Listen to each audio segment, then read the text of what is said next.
AA Best Bail Bonds big game coverage live from Miami.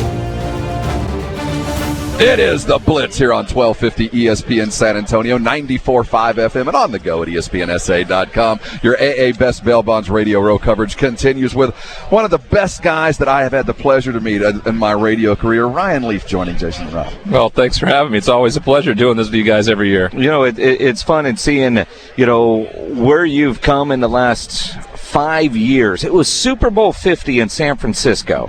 And saw you on Radio Row. You started doing some stuff, and to think what you have accomplished since then is truly amazing. I mean, you talk about your story, but the last 5 years has just been incredible. Yeah, it's been a lot of support from a lot of amazing people, you guys in particular, and just continue to work hard. You know, I asked for the help of a lot of people, and they let me shadow them and got into the broadcasting side of things, and that's really where it started. But a lot of hard work, a lot of doing late-night radio shows for no pay. I mean, you know where it starts. You guys know where it starts, and you got to do it. If you're willing to work your tail off, people will see that. And I think that's always been my work ethic, and I forgot about that, I think, when I got to the NFL. I just was like, I reached the goal that I wanted to get to, and now it was going to be like it was all along, but I had forgotten that I had worked really hard to get to that point, and I just didn't keep it up. And I'm so blessed and so happy with where I'm at now, 5 years removed from that, and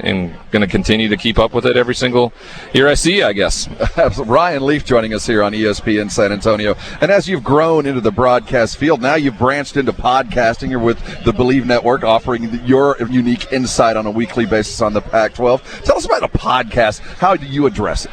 Well, listen to this. So initially, my friend Braun and I were sitting talking about how can we make something more of our own, a podcast where no one really has any say in what we do. We just talk about what we want to talk about, and then we figure out how to get advertisers and monetize it, just do the things that way. And he had even a bigger plan with it, and he was like, well, what if we kind of had this network that focused mostly on maybe the LA teams? And then it got bigger, and then it became more and more. Now we're talking about yoga and The Bachelor, and excuse me, and now our podcast network has 250 some shows on our network, and mine's just a little one. I do on the Pac-12. I just do one on the Pac-12 football because it's what I know. It's what I talk about. It's what I talk about every day on my Sirius XM show. So that allows me to do that and be a part of it. But then to be an owner of this thing is and it's the way it's grown. It's like the American Dream story where you start with something with nothing, and all of a sudden 2 years later we're looking at each other and we're like, what the hell happened? How'd we get here? Wow. And you keep, it seems like that network, the Believe Network's continuing to add shows. Oh, we add shows every day. We'll pick up. Him and I were like the only employees. We were like the investors, and now we got like the young kids in this country that want a voice, that are willing to put out content, and then are willing to work really, really hard for it, like you guys did early on in your careers to get to where you're at. They just do it in different realms now. Right. Now they do it in our podcasting network, and they go out and work their tail off. They'll recruit. I bet you we come away with this trip with probably like 15 or 20 new shows. What I find interesting with that is, when you talk to college kids now, when they reach out to Rob or myself, and they're like, how do I get into the business? And I'm like, it's different because you got to go this route now because, when I started, you were doing overnight radio on a classic rock station as a GJ, doing overnight news, working weekends, and all that's automated now. And those entry-level jobs just aren't available. Yeah. But podcasting gives people an opportunity to be on the air. Yeah, it gets an opportunity to work out your chops, talking about a certain subject, talking about anything you want to, and then learning the technology of what that looks like. Like, I could not put my podcast out. I got a co-host who's just new out of the University of Oregon, who knows everything about how to put things on the computer, how to stream it, how to upload it to iTunes. I mean, I don't know how he does all of it, but he does it all for us, and he's been working on his play-by-play and his co-hosting kind of chops like you talked about. And this is an opportunity for him to do it. Ryan Leaf joining us here on the Blitz, and I want to focus a little bit on your history. And it seems like whenever there's a player that's in I don't want to say trouble, but in dire straits, I'm thinking of Antonio Brown. The thoughts always think, this is a bad situation. I know the end of this story, and there's going to be an end, and then there's going to be a new beginning. Let's hope there is anyway. When you look at situations out there, do people call you in now to say, you need to go talk to this guy or that guy because they're on the same road that you were, and they need to have somebody who's been there and done that tell them this is how it's going to end? Yeah. I mean, every time something like that happens or things like that, people don't need to. I just naturally do it. And now that I work for the NFL, I am a coordinator for the NFL Legends community, which is for former players. Any former player that was on a 53-man roster ever is an NFL legend, and I work on helping them with the transition from the NFL to, I guess, a civilian life of sorts. And we immediately do that with the likes of Antonio Brown, because I know exactly what he's going through. The money has become a huge issue. The entitlement, all of it. There's a mental health component to it, probably. Clearly, there has to be a substance abuse problem if the judge is willing to monitor those types of things. So, yeah, we're there for him. The problem is you can't help anybody if they don't want the help, right? And that was me for the longest time. There were a ton of people that wanted to help me. But if you got sober or you got the help you need on the time frame of everybody else, it would have been many, many, many years ago, and not in the process that it took. You just hope it doesn't come to a point where the person then is gone from our lives and not rather getting better in our lives. It's interesting, Ryan, as you say, that person has to want help. We have a friend who has recently sought help.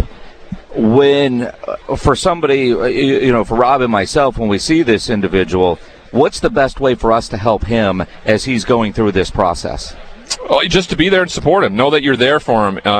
Know that you're not going to enable their behavior, their poor behavior, but you're going to actually hold them accountable when it comes to that. But you're there to support them in anything that has to do with their recovery, whether it's mental, substance, or just personal base. You're there to support them, and you know that if they need anything, you're there for them. That's the biggest thing. A lot of people think they're alone in this process, that they're unique, and they're certainly not that. And a lot of times there's the intent to try to be alone because you don't want to have to deal with other folks. It's part of all. Oh, no, it's one of the most insidious diseases there is, because it keeps telling you all the time that a solution is to isolate. That's like, here, I know how to fix you.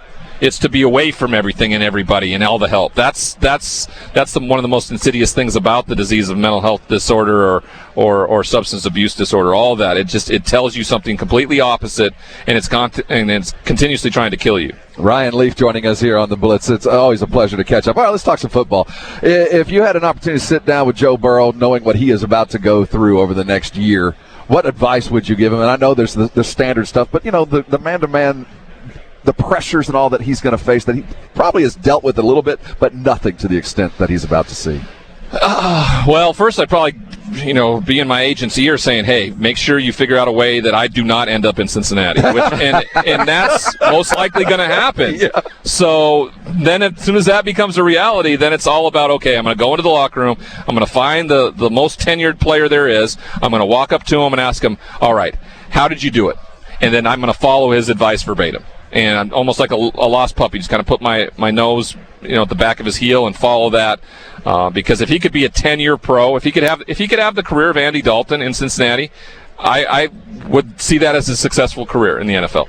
Problem is, it's in Cincinnati, and that's going to be something very difficult to overcome.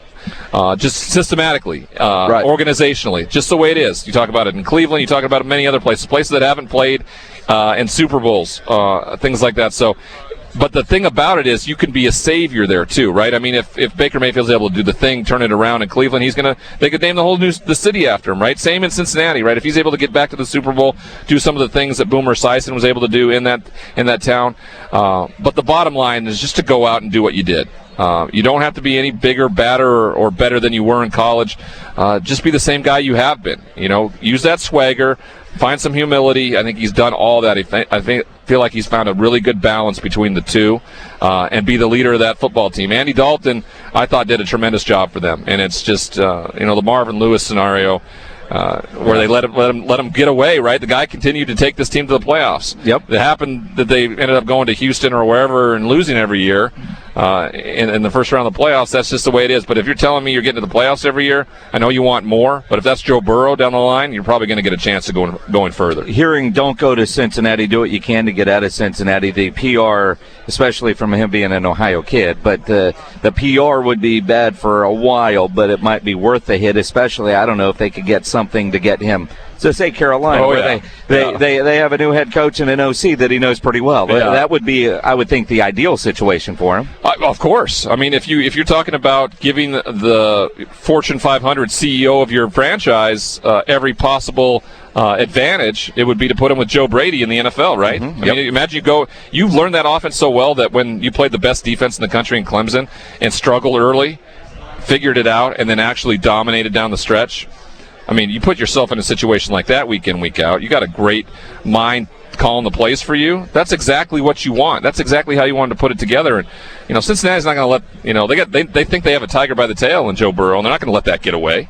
They're not going to. But we've seen players do this before. One's retiring, Eli Manning, John Elway, right? They said no.